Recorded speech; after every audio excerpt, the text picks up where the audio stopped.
ಇವತ್ತು ಮತ್ತು ನಾಳೆ ನಮ್ಮ ರಾಜ್ಯದ ಅಧ್ಯಕ್ಷರಾದ ಕುಮಾರಣ್ಣ ಅವರಾಗ್ಬೋದು ಹಾಗೂ ಅವರ ಸಹೋದರಾದ ಅಣ್ಣರಾದ ಎಚ್ ಡಿ ರೇವಣ್ಣ ಅವ್ರದ್ದು ಹುಟ್ಟದ ಹಬ್ಬವನ್ನು ಎರಡನ್ನೂ ಒಟ್ಟಿಗೆ ನಮ್ಮ JDS ಕಚೇರಿಯಲ್ಲಿ ಬರ್ತಡೇ ಶುಭಾಶಯಗಳನ್ನು ಎಲ್ಲರಿಗೂ ತಿಳಿಸೋಕ್ಕೆ ಅಂತಲೇ ಇಲ್ಲಿ ಎಲ್ಲ ಸೇರಿದ್ದೀವಿ.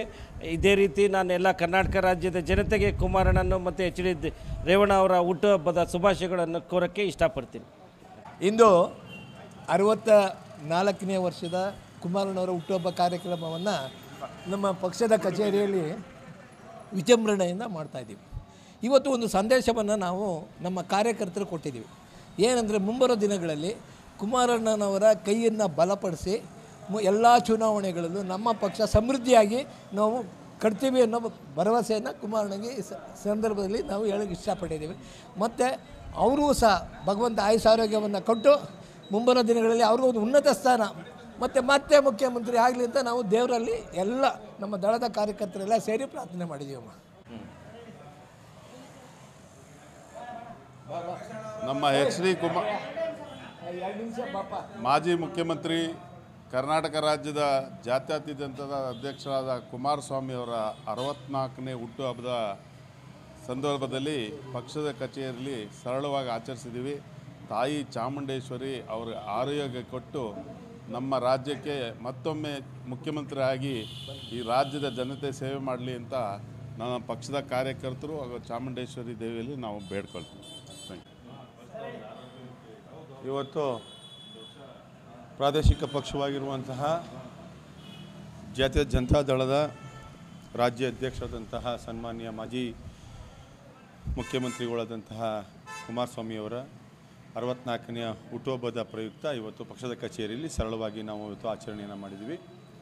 ಪಕ್ಷದ ಎಲ್ಲ ನಗರದ ಎಲ್ಲ ಘಟಕದ ಎಲ್ಲ ಮುಖಂಡರುಗಳು ಇವತ್ತು ಸೇರಿ ಪಕ್ಷದ ಸಂಘಟನೆ ಮತ್ತು ಮತ್ತೊಮ್ಮೆ ಕುಮಾರಣ್ಣನವರ ಮುಖ್ಯಮಂತ್ರಿ ಮಾಡುವಂತಹ ಒಂದು ಗುರಿಯನ್ನು ಇಟ್ಟುಕೊಂಡು ಮುಂಬರುವಂತಹ ಲೋಕಸಭಾ ಚುನಾವಣೆ ಆಗ್ಬೋದು, ಮೈಸೂರು ಮತ್ತು ಕೊಡಗು ಏನು ಕ್ಷೇತ್ರ ಇದೆ, ಈ ಕ್ಷೇತ್ರವನ್ನು JDS ಪಕ್ಷಕ್ಕೆ ಅಭ್ಯರ್ಥಿಯನ್ನಾಗಿ ಮತ್ತು ಏನು ಅಲಯನ್ಸ್ ಆಗಿದೆ ಈ ಸಂದರ್ಭದಲ್ಲಿ ಮೈಸೂರು ಕ್ಷೇತ್ರವನ್ನು JDS ಪಕ್ಷಕ್ಕೆ ತಗೊಳ್ಳುವಂತಹ ಒಂದು ವಿಚಾರವಾಗಿಸುವ ಒಮ್ಮತವಾದ ಒಂದು ನಿರ್ಧಾರಗಳನ್ನು ಮತ್ತು ಒತ್ತಡವನ್ನು ಪಕ್ಷದ ಮೇಲೆ ತರುವಂತಹ ವಿಚಾರವಾಗಿ ಇವತ್ತು ಮಾತಾಡಿದ್ದೀವಿ. ಮುಂಬರುವ ಲೋಕಸಭಾ ಚುನಾವಣೆಯಲ್ಲಿ ಮೈಸೂರು ಕೊಡಗು ಕ್ಷೇತ್ರವನ್ನು JDS ಪಕ್ಷಕ್ಕೆ ಗೆಲ್ಲಿಸ್ಕೊಳ್ಳುವಂಥ ಎಲ್ಲ ಕೆಲಸವನ್ನು ಮತ್ತು ಕಾರ್ಯೋನ್ಮುಖವಾಗಿ ಮತ್ತು ಅನೇಕ ಕಾರ್ಯಕ್ರಮ ಪಕ್ಷದ ಕಾರ್ಯಕರ್ತರುಗಳು ಅನೇಕ ಹಾಸ್ಪಿಟ್ಲುಗಳಲ್ಲಿ ಅನಾಥಾಶ್ರಮಗಳಲ್ಲಿ ಈ ಥರ ವಿವಿಧ ಕಾರ್ಯಕ್ರಮಗಳನ್ನ ಇವತ್ತು ಕುಮಾರಣ್ಣ ಹುಟ್ಟುಹಬ್ಬದ ಪ್ರಯುಕ್ತ ಮಾಡ್ತಾಯಿದ್ದೀವಿ. ಒಂದು ಒಳ್ಳೆಯ ಕಾರ್ಯಕ್ರಮ ಮತ್ತು ಕುಮಾರಣ್ಣವರು ಈ ಸಂದರ್ಭದಲ್ಲಿ ತಾಯಿ ಚಾಮುಂಡೇಶ್ವರಿ ಆಯುಷು ಆರೋಗ್ಯ ಮತ್ತು ಅಧಿಕಾರವನ್ನು ಕೊಡಿಸಲಿ ಅಂತೇಳಿ ಈ ಸಂದರ್ಭದಲ್ಲಿ ಪ್ರಾರ್ಥನೆಯನ್ನು ಮಾಡ್ತೀವಿ.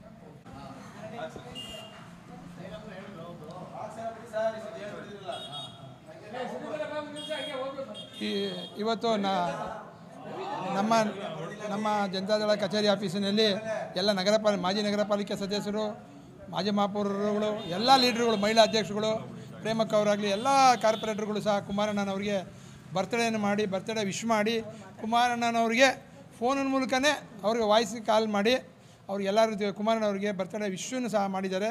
ಕುಮಾರಣ್ಣವ್ರಿಗೆ ಹುಟ್ಟಿದ ಹಬ್ಬದ ಶುಭಾಶಯಗಳನ್ನು ಹೇಳ್ತಾ 64ನೇ ಹುಟ್ಟಿದ ಹಬ್ಬದ ಶುಭಾಶಯಗಳನ್ನು ಹೇಳ್ತಾ ಅವರಿಗೆ ಮೈಸೂರು ನಗರದ ಚಾಮುಂಡೇಶ್ವರಿ ಅಮ್ಮನ ಪರವಾಗಿ ನಮ್ಮ ಎಲ್ಲ ಈ ಮೈಸೂರು ಜನತೆಯ ಪರವಾಗಿ ಅವ್ರಿಗೆ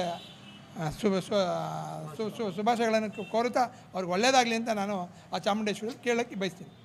ಬಾರುಣ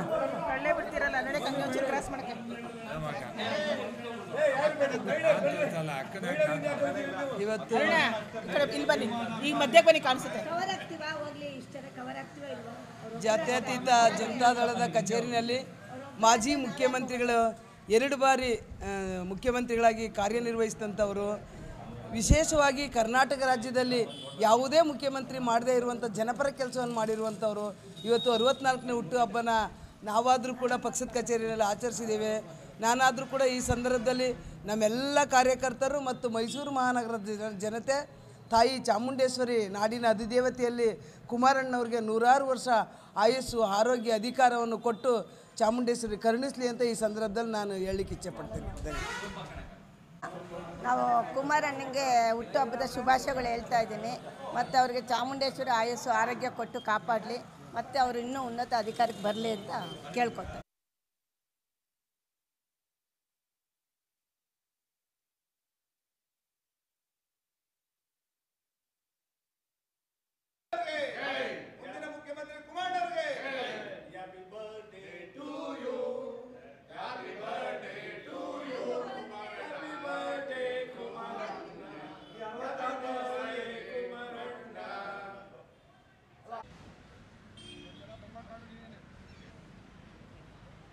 ಎಲ್ಲರಿಗಿಂತ ನೀವೇ ಕಾಣ್ತಾ ಇರೋದು ಹೈಟಾಗಿ.